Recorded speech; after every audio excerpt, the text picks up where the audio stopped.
Hi, my name is James Blackmon, and I am the Artistic Director of JB3 Entertainment, and I am the Director of Althea and Angela. I've searched for you. I travel on when hope was gone. Yes, we are back, and this is actually our first show since 2019. That was the last time that we had a production up, and then we were in pre-production to do something in 2020, but then the shutdown happened because of the pandemic, and all those plans were put on hold. And it wasn't really until everything calmed down a little bit and vaccines were available, and most people, certainly in the theater community, are vaccinated and boosted even, then I felt comfortable going back out and doing it again and having audiences back. We're in front of audiences and they're in front of us, and it just feels a lot safer now than it did. But yes, it is very, very, very exciting to be back doing theater again, even though it's been 3 years. I knew somewhere, sometime, somehow, you'd look at me and I would see the smile you're smiling. Yes, to all of that. I am friends with the playwright, and actually Todd Olson, who is the playwright and adapted this. It's all based on a true story, of course. Althea Gibson and Angela Buxton are real people, or were real people. They've since passed on, but very real people. And he did this adaptation to stage of their real life story. And Todd and I, way back in 1987, were roommates at the outdoor historical drama called The Lone Star in Galveston, Texas. And then a few years ago on Facebook, we reconnected, and probably about a year ago or so, he put out a post on Facebook saying that he had some plays that he was made available to people that he knew in theater community to do if they wanted to produce. And of course I said, hey Todd, I'll do your shows. And this one, because I'm a tennis fan, jumped out at me immediately. But then I actually considered doing something else. He also had an Agatha Christie adaptation that I really liked, and I was going to do that.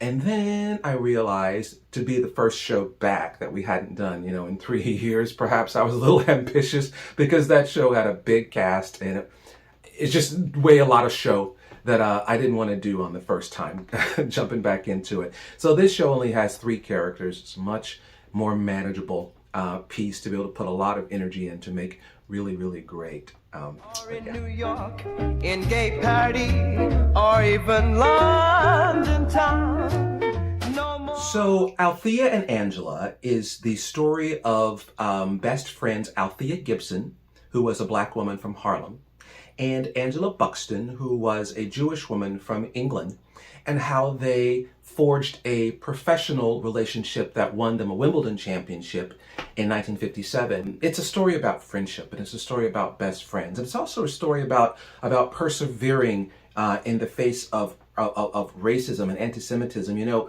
I say that this is really not about overcoming racism. They didn't overcome it, but they persevered through it. And on the other side of their perseverance, they became champions. In fact, the reason that they played doubles together and became doubles champions in the first place was because no one else would play with them. No one wanted to play with the Jewish woman, and no one wanted to play with the black women, and so they decided to become partners. And the rest, as they say, is history. A little background about Althea specifically. She was the first black American to ever win a Grand Slam in tennis, and that was at the French in 1956. And then in 1957, she became the first black American to ever win Wimbledon when she won a singles championship. And then later that day, with Angela Buxton, they won the doubles championship as well. Althea, she had a rough life, and she wasn't really able to capitalize on her fame the way that the young ones are today. She didn't really have a lot of money throughout her career, although she did a lot of things. She recorded an album. In fact, the music that you're listening to in between the segments of this is Althea Gibson singing, and her music is in the show as well. In fact, Jamie Horn, who plays Althea, sings one of her songs that she sang. Well, I don't know if she actually sang this song on the Ed Sullivan Show, but we do a little homage to her singing on the Ed Sullivan Show, and Jamie actually sings one of Althea's Althea's songs. You know, in one of the trailers that we put out, it says before Venus and Serena and Sloane Stevens and before Coco Gauff and before Naomi Osaka and even before Arthur Ashe, there was Althea Gibson. At the end of the day, this is a story about friendship and the power of friendship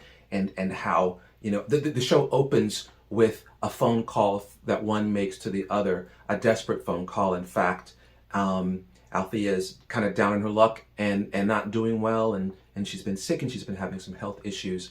And she calls her friend Angela in a moment of desperation, and Angela then is moved into action to help her best friend.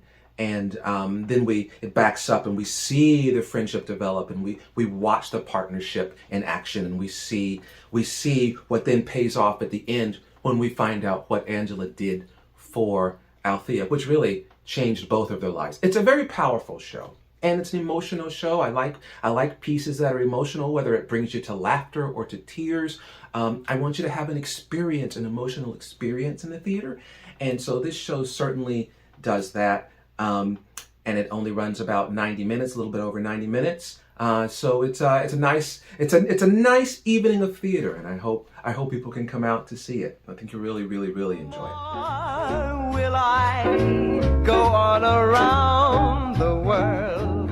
For I have. So I have a great cast. And I know that all directors say that, but I really do. And I cast it that way. I know they're great. In fact, in the audition, I knew right away who the cast was. You know, it just speaks to you. I don't try to cast the characters. I cast the actors. And I look for energy, and I look for how well an actor can take the script and make it leap off the page. I look for the ones who can take lines and then add layers to it. I look for the ones in an audition. I look for the ones who are able to do that and commit to something, even if it's not how we're going to go. In fact, the characterizations are not exactly the way they were in the audition.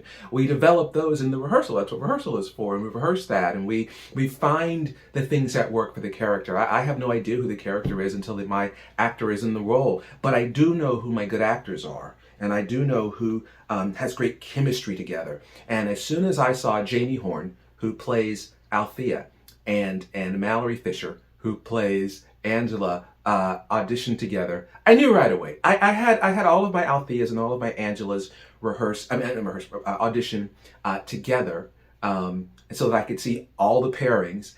But it was when Jamie and Mallory got together that, I swear, this is the truth. I was watching, and I probably put my hand up and was watching like that because I was so entertained by what they did, and they inspired me. And I thought, if they're going to do this in rehearsal, I can't wait to start working with these two. I knew right away who I wanted. And then I've never worked with either of them before. This is the first time working with both of them, and it's been a joy and great to get to know two more wonderful actresses in town. But Stephen Woosley and I have worked together several times, me always directing him, strangely. I'd love for him to direct me in something, because Stephen is also a very talented playwright and director and producer as well. But I'd love to be in a Stephen Woosley show one day. But Stephen has been in a couple of my shows, one at Mad Lab that we did not too long ago called Sheridan.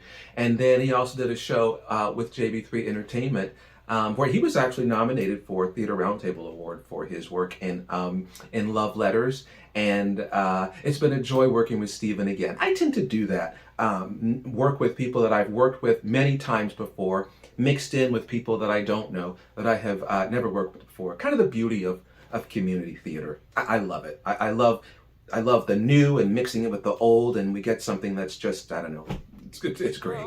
My world in you. I should say this too. Althea and Angela contains racist language. I mean, the show is set in the 50s, and it is about a black woman and a Jewish woman that nobody wanted to play tennis with, and people were not kind. People in the stands yelled all sorts of things. And so you're going to hear some of that stuff in the show as well. So just a little warning, content warning, there is racist language in the show.